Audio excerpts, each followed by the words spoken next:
Dalam nama Bapa dan Putra dan Roh Kudus. Amin.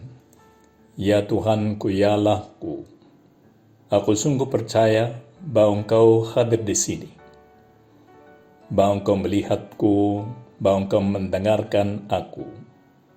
Aku menyembah Dikau dengan hormat. Aku mohon ampun atas dosa-dosaku dan rahmat untuk menggunakan waktu berdoa ini dengan penuh hasil. Bundaku yang tak bernoda, Santo Yusuf, Bapa dan Tuanku, malaikat pelindungku, doakanlah aku. Ketika hari sudah malam pada hari pertama minggu, berkumpullah murid-murid Yesus di suatu tempat dengan pintu-pintu yang terkunci karena mereka takut kepada orang-orang Yahudi. Nah, ini yang setelah kebangkitannya Tuhan Yesus Kristus, dan para rasul itu menyembunyikan diri supaya mereka tidak ditangkap. Walaupun mungkin tidak ada alasan untuk menangkap mereka, tetapi ya tetap mereka takut karena bisa saja Sanhedrin itu bisa menemukan alasan untuk menangkap mereka. Tapi pada waktu itu datanglah Yesus menurut Injil menurut Santo Yohanes. Datanglah Yesus dan berdiri di tengah-tengah mereka dan berkata, "Damai sejahtera bagi kamu." Dan sesudah berkata demikian, ia menunjukkan tangannya dan lambungnya kepada mereka sebagai tanda, kan? Karena mereka bisa berpikir bahwa itu adalah suatu ilusi, ya, atau hantu, sehingga mereka bisa takut. Tapi Tuhan mau menunjukkan kepada mereka, membuktikan kepada mereka bahwa Dia sungguh bangkit, Dia sungguh hidup lagi. Dan dengan melihat bahwa ini sungguh-sungguh adalah Tuhan Yesus Kristus, murid-murid itu bersuka cita ketika mereka melihat Tuhan. Maka kata Yesus sekali lagi, "Damai sejahtera bagi kamu. Sama seperti Bapa mengutus aku, demikian juga sekarang aku mengutus kamu." Dan sesudah berkata demikian, ia mengembusi mereka dan berkata, "Terimalah Roh Kudus. Jikalau kamu mengampuni dosa orang, dosanya diampuni. Dan jikalau kamu menyatakan dosa orang tetap ada, dosanya tetap ada."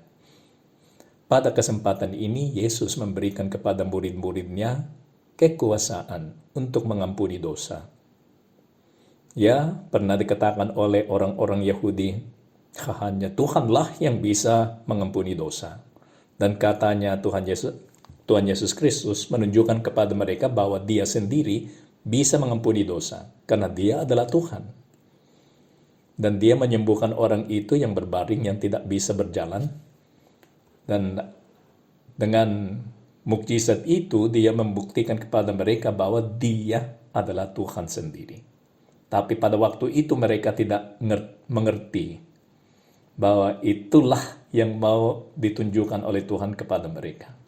Nah, sekarang dengan menunjukkan kepada mereka bahwa Dia sendiri yang bangkit, dan itu adalah mukjizat yang luar biasa, yang sungguh-sungguh menunjukkan kepada mereka bahwa Tuhan Yesus Kristus adalah Allah sendiri.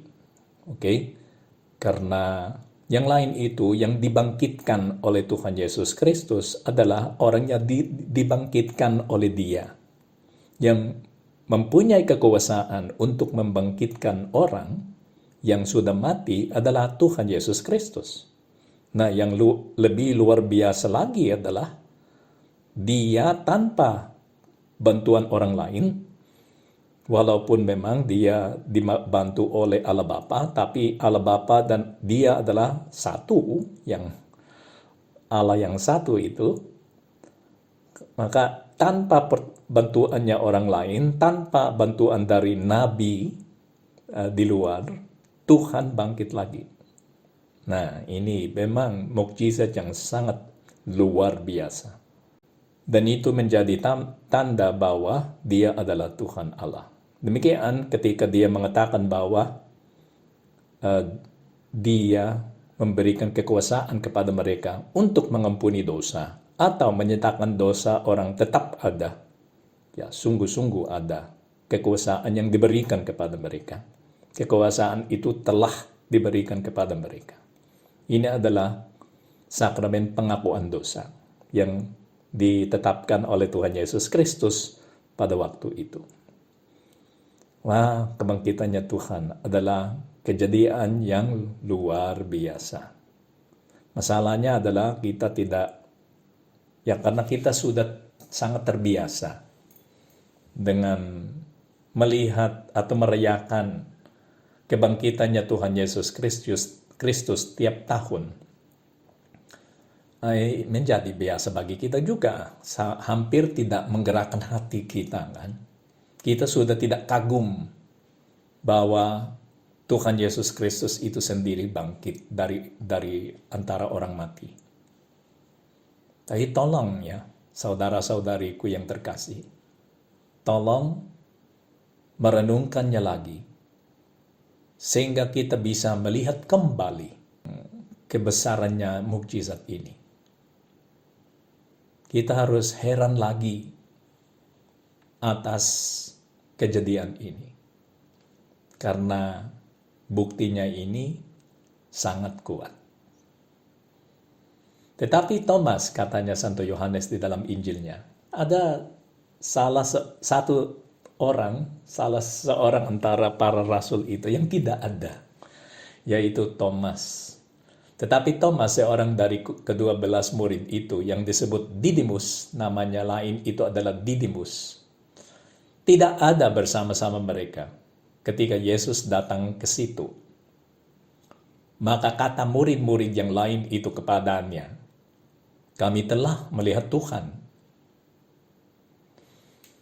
Biasanya kalau teman-teman kita menyampaikan kabar yang sangat baik, kabar gembira seperti ini, kita akan bergembira kan? Bergembira sama teman. Wah, benar ya. Tuhan bangkit lagi ya. Apakah kamu melihat itu, Petrus, Yohanes gini, Andreas? Memang ya, Tuhan itu bangkit lagi. Ya, seharusnya reaksinya seperti itu kan. Tapi mungkin Thomas itu memang terkena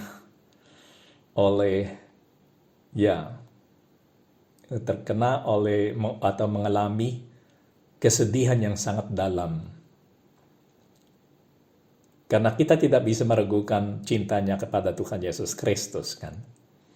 Hanya dia tidak mau kecewa lagi.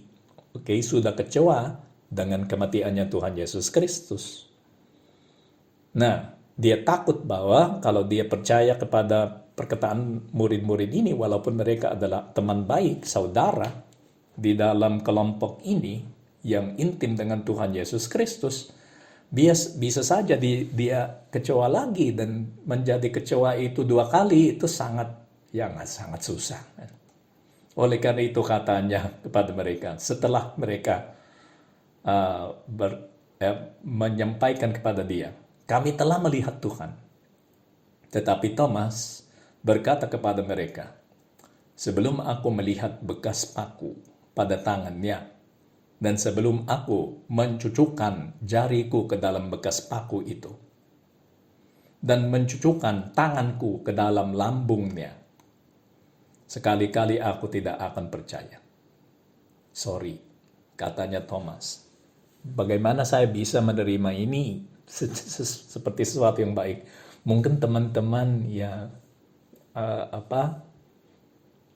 sangat dipengaruhi oleh kesedihannya, sehingga salah berpikir bahwa teman-teman melihat Tuhan Yesus Kristus, mungkin itu bukan Tuhannya. Tapi yang lain itu, yang 10, karena mereka Judas sudah tidak ada, maka mereka 11 orang. Dan Thomas tidak ada, maka yang 10 itu yang melihat Tuhan. Ya, yang 10 itu sebetulnya harus cukup. Harus cukup untuk membuktikan bahwa Tuhan memang bangkit. Nah, tapi Tuhan itu Maha Rahim. Dan mungkin Tuhan Yesus Kristus tahu juga, aku memberikan kesempatan untuk 10 itu melihat buktinya kan, yang empiris, yang disebut empiris, yaitu indrawi. Ada buktinya yang indrawi.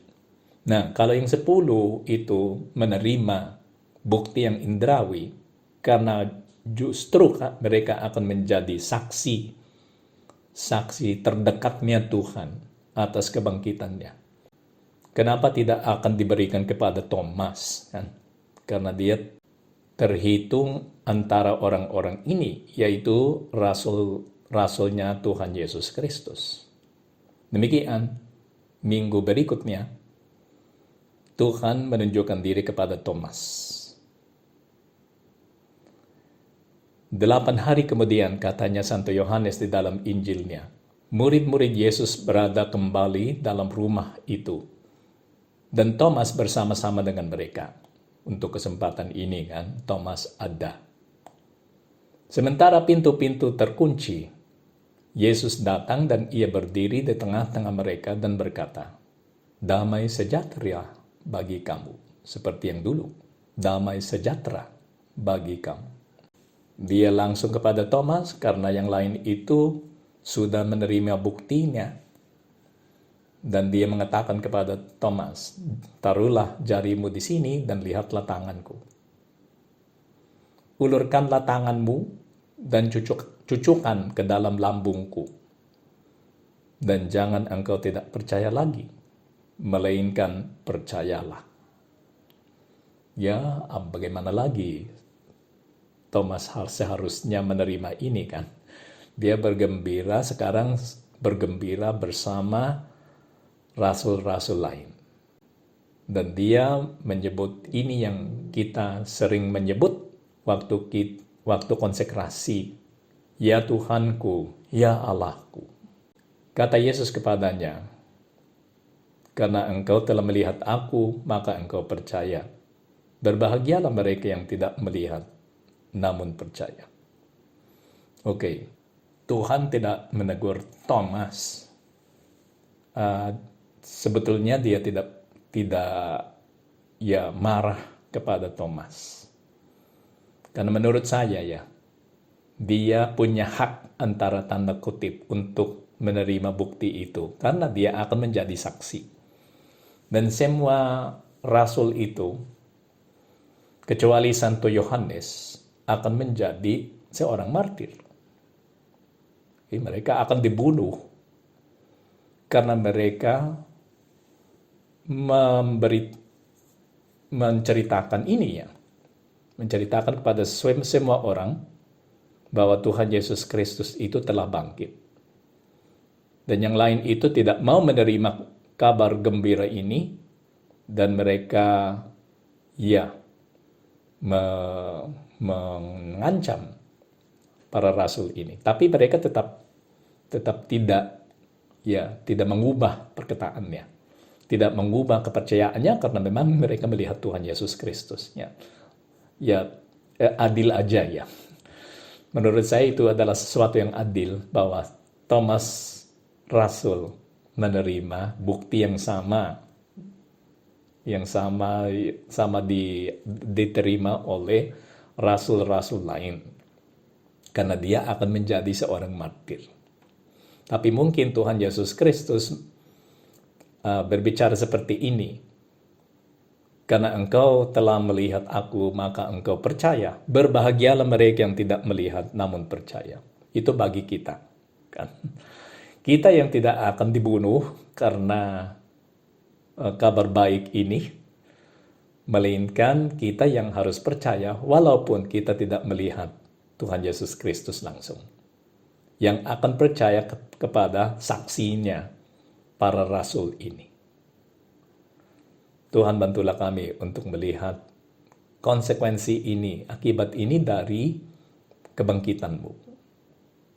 Kebangkitanmu ini adalah bukti yang yang menunjukkan kepada kami bahwa Tuhan adalah Allah. Dan sebagai Allah, semua yang dikatakan oleh Tuhan itu benar. Dan apa yang dikatakan oleh Tuhan, bahwa Tuhan mencintai semua kita dan akan menyelamatkan kita. Kalau kita membiarkan Dia, kita akan selamat. Dan kita akan hidup untuk selama-lamanya di surga bersama Tuhan Allah. Ini yang dijanjikan, ini yang kita terima kalau kita percaya. Bagaimana kita bisa percaya? Dengan mempercayai saksi-saksi ini yang bisa dipercayai. Karena mereka siap sampai mati untuk membuktikan kebenaran perkataan ini. Tuhan bantulah kami untuk, karena sekarang para saksi ini yang pernah melihat Tuhan, ya sudah tidak ada, kan? Sudah tidak ada. Kalau mereka sudah tidak ada, bagaimana orang lain itu bisa percaya kepada Tuhan lewat saksi-saksi lain? Maka yang kepercayaan kita ini, iman kita ini disebut apostolik.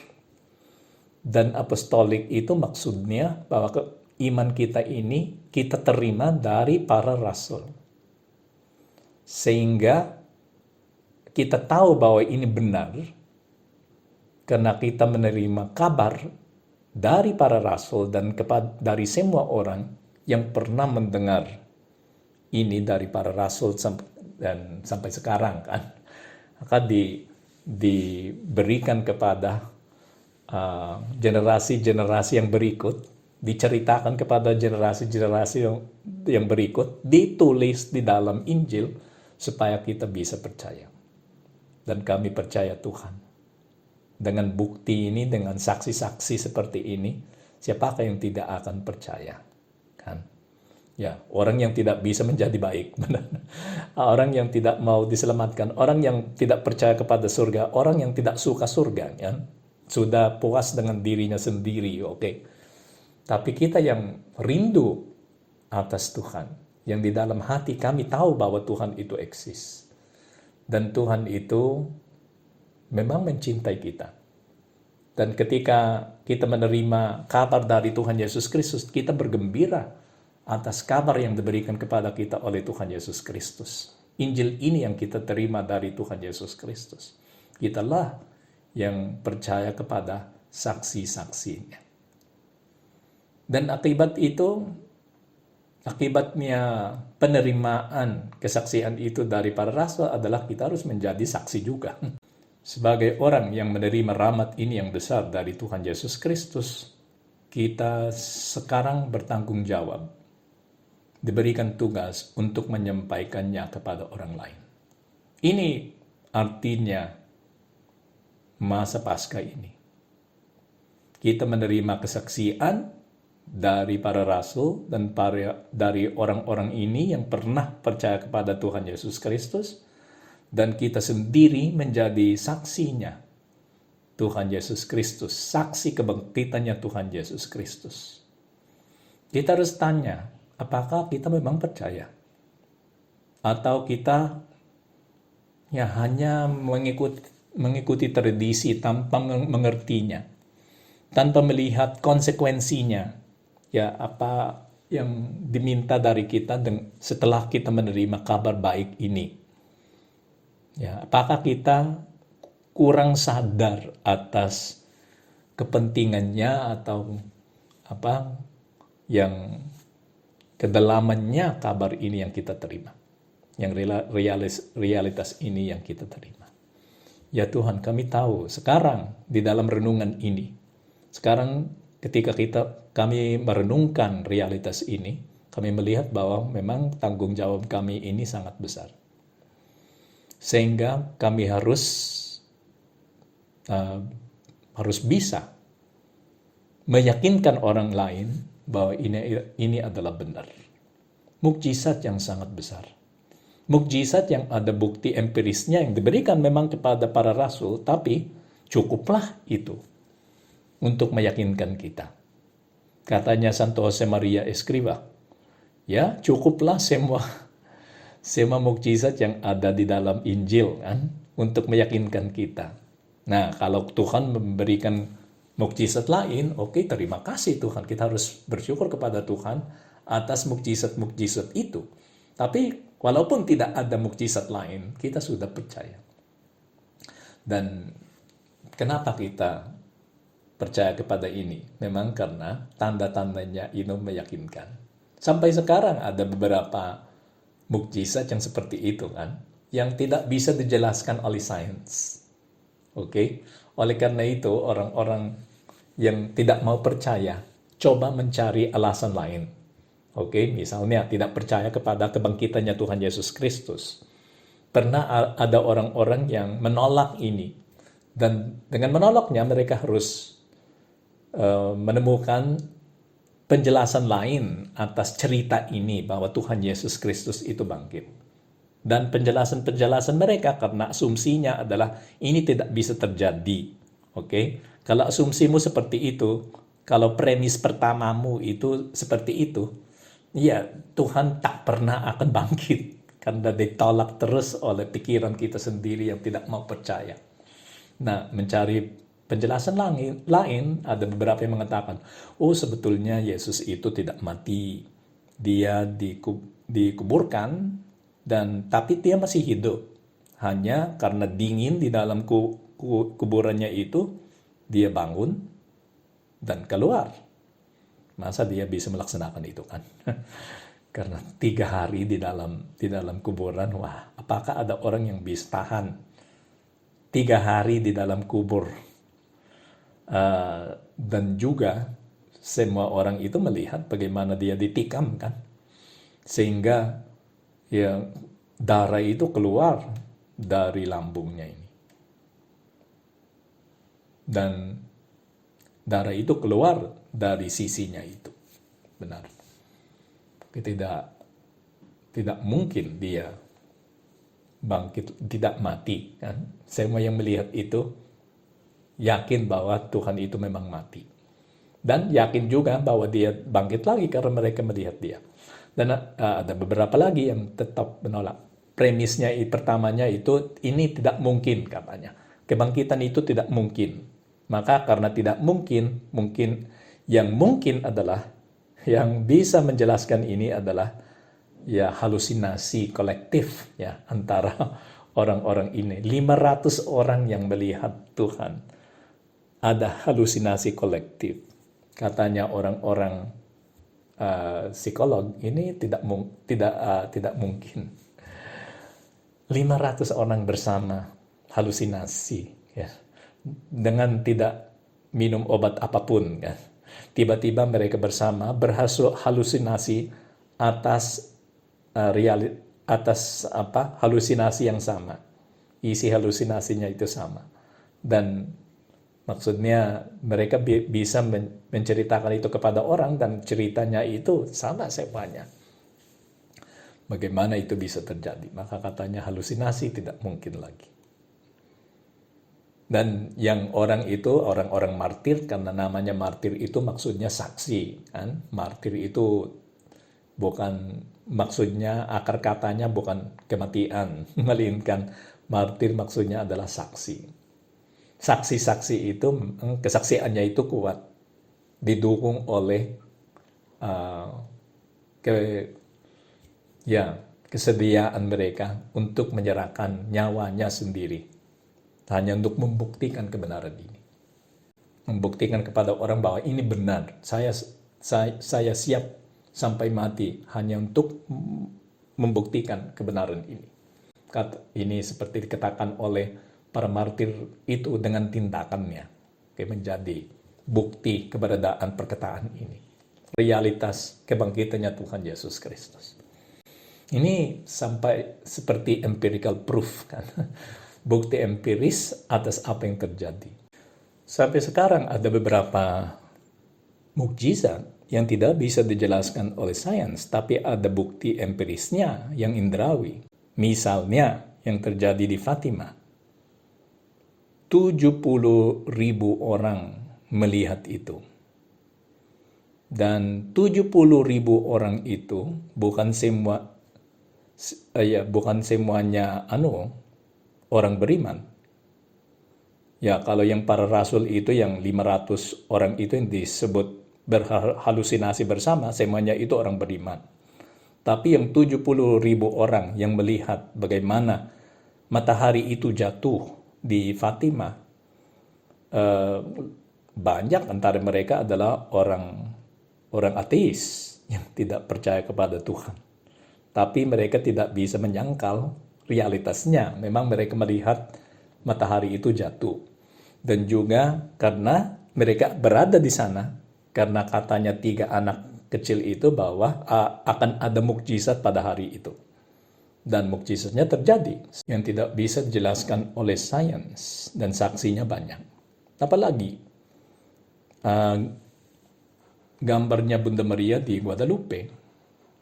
Mereka melihat Bapak Paus, ya pernah ke sana, Bapak Paus Fransiskus pernah ke sana, dan ada yang berkomentar, dan komentarnya adalah, ya Bapak Paus ini sangat tertarik dengan lukisannya itu Bunda Maria, karena dia adalah seorang ahli kimia, dan ya katanya ilmuwan-ilmuwan yang meneliti, yang memeriksa gambar ini tidak ada catnya.